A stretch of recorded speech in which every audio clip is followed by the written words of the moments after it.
ready to hear more about the biggest story the world has ever heard? We can find out all about God's story in the Bible. And when we read the Bible, we are discovering God's plan for the world and for all the people in it. So what is God's big story all about? God's story is about God making a way for God's people to live in God's place under God's goodness. Let's find out more. Last time we were introduced to the promise God made all the way back in the beginning of the story. God promised to send someone to be a better Adam, who, instead of listening to the lies of the devilish, sneaky snake, would listen to God's good ways instead. This person would crush sin and Satan, the sneaky snake, and death once and for all. Years after making the promise, God chose one man to be part of his big story. He promised Abraham that the snake crusher would come from his family. The snake crusher promise gave them hope that one day God's people could live in God's place under God's goodness once again, just like they did in the Paradise Garden of Eden. And if you missed the last video, you can go back and watch it by searching for God's story, The Promise. Well, what happened after God made this promise to Abraham? Keep watching to find out. I don't know about your teddies that you have at home, but my teddy, Mr. Goose, seems to have a real mind of his own. He's no ordinary goose, that's for sure. He can't fly, and he can't swim, he's allergic to water, and he's scared of heights. And you know what? He's always finding himself in pretty sticky situations. This goose is always on the loose. For example, yesterday he found himself way up high on the washing line. I don't know how he got up there, but he had no way of getting himself back down. I had to go up and rescue him. Last week, I found him perched on the edge of the window. This goose isn't like a normal goose. He can't fly. He would have been really hurt if he fell down. And that's not all. This morning, I found him wobbling over the edge of the bath. What on earth was he doing there? He can't swim. He's allergic to water. So yet again, I went and rescued him. But at the end of the day, I do love this goose. I don't want him to get hurt because of these situations. So really, I am quite glad to go and rescue him. And that won't change. I'll always go and find him and rescue him, no matter what, because I love him. Well, in the next part of God's story, we're going to find out who needs rescued and who does the rescuing. Can you find out how God uses a rescue mission as part of his big story?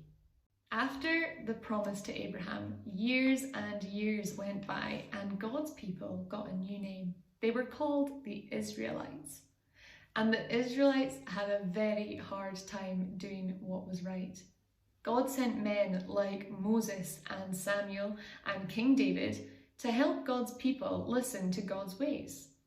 In Exodus, God sent Moses to rescue the Israelites from slavery in Egypt. Maybe you know the story of the 10 plagues and the splitting of the Red Sea. That was one of the ways God shows he is a rescuer God. That's one of his rescue missions. And there are other true stories in the Bible, like Daniel, who was rescued from the lion's den, and then his friends who survived the fiery furnace, that show us God is a rescuer God. Just like Adam and Eve, the Israelite people listened to God for a little bit, and then they listened to the sneaky snake a lot. The people of God acted more like the people of the snake. Their hearts were twisted by the sin problem. But God didn't give up on his people. He is always faithful to his promises, even when his people are not faithful to him. Finally, the snake crusher promise came true. He was born to a young woman called Mary, and he was called Jesus. He grew up listening to God's ways, and he loved them with his whole heart. When Satan tried to convince Jesus to listen to his lies, Jesus chose and followed God's ways. Jesus proved he was a better Adam. He was completely sin-free. Jesus was going to rescue people from the biggest enemy. Listen to what he said in John 3:16-17. For God so loved the world that he gave his one and only Son, that whoever believes in him shall not perish, but have eternal life. For God did not send his Son into the world to condemn the world, but to save the world through him. Jesus was going to make a way for people to be friends with God. But first, death and sin and Satan needed to be crushed. So how did Jesus crush the sneaky snake from the garden? Jesus did something only he had the power to do. On a dark Friday afternoon, Jesus paid the death price for the sin problem. Even though he didn't have a sin problem, he was perfect. Jesus paid the death price for someone else's sin. Not just for one person's sin, but for everyone who would believe in him. And when he had done his work on the cross, John 19 verse 30 tells us, Jesus said, "It is finished." With that, he bowed his head and gave up his spirit. What Jesus did on the cross was truly amazing. But Jesus didn't stop there. Jesus did not stay dead. On the third day, he came back to life. Jesus won and death lost. By defeating death, Jesus crushed the sneaky snake. God's rescue mission had worked just like he promised it would. Every human still has that sin problem.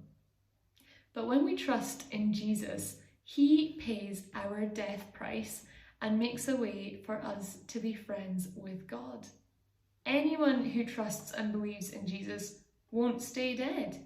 Just like Jesus, they will live forever in God's kingdom. Jesus shows us God's plan. One day, God's people will live in God's place under God's goodness.